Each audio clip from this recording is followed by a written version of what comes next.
Do you know how payment networks detect malicious transactions?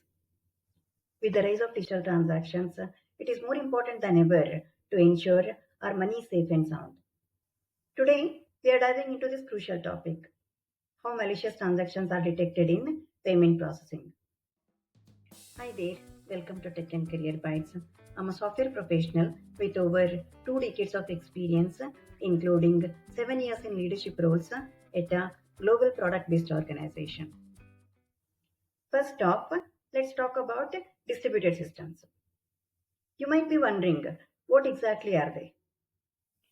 Think of a distributed system as a network of independent computers, also called nodes. These nodes work collectively, each using its own processing power, memory, and storage to support the network. This is super important for payment networks where we need high levels of security and reliability. In a distributed payment network, we have several key components working together. Here are few of them. Transaction processor is the workhorse, handling incoming transactions and ensuring they follow business rules. Ledger maintains a synchronized copy of the shared ledger, keeping data consistent across the network. And the auditors monitor the network for compliance and security breaches. They conduct regular audits to keep everything in check. And here is the interesting part. Each of these components, including the transaction processor, is made up of multiple nodes. These transaction processor nodes independently validate transactions, ensuring they comply with all rules and standards.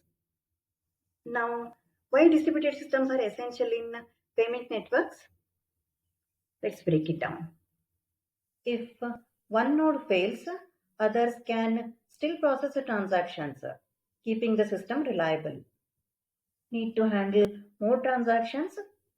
Just add more nodes to your distributed system.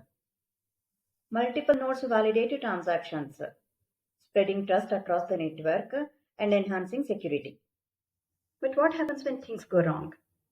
Imagine a few nodes in these components fail, or worse, behave dishonestly.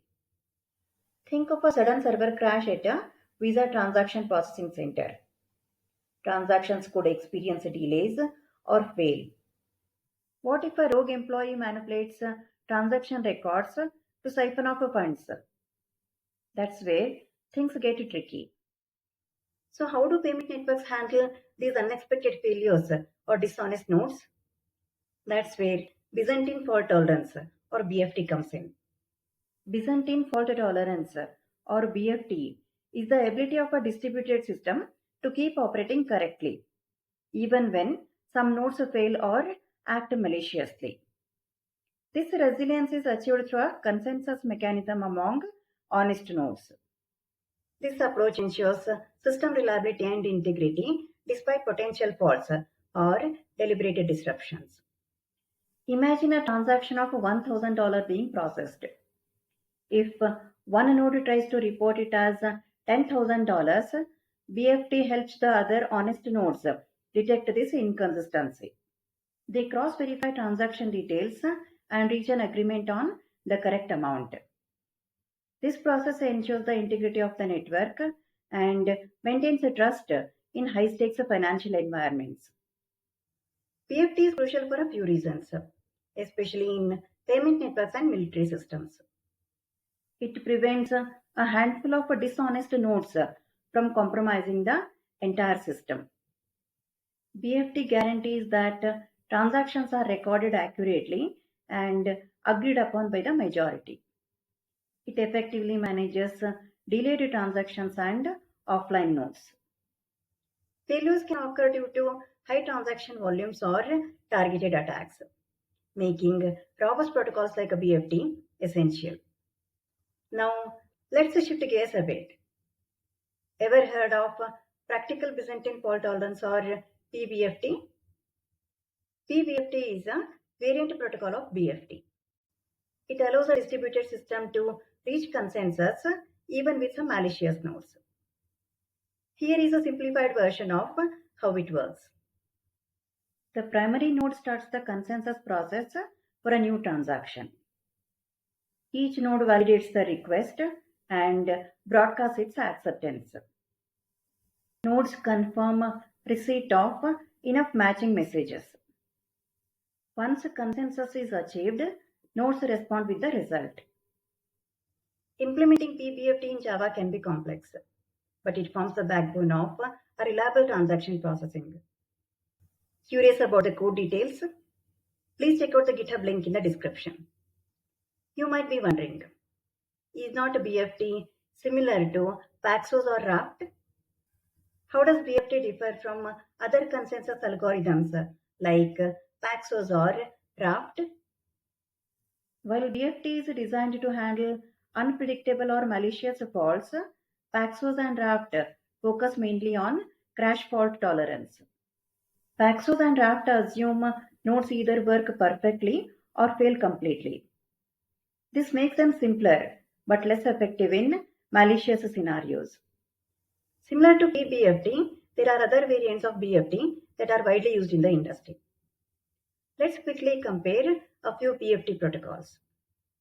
PBFT works well in permissioned networks like Bitcoin or Ethereum, ensuring consensus even with faulty nodes in the network. SBFT is an evolution of PBFT that aims to improve scalability and performance, particularly for larger networks. Zilliqa is a BFT protocol that enhances performance through optimistic execution. These protocols are crucial in cryptocurrency networks and enterprise solutions where transaction integrity is paramount. Listed here are few BFT applications. So in conclusion, distributed payment networks must be resilient against unexpected failures or malicious activities to maintain transaction integrity. By using BFT protocols and robust validation mechanisms, these networks can stay secure and reliable even under pressure. If you found this video helpful, give us a thumbs up and subscribe to our channel for more interesting tech topics. Do check out our other videos on software performance optimization case studies, coding, system design, big data, and career growth. My name is Rupa and I thank you so much for watching this video. See you next time.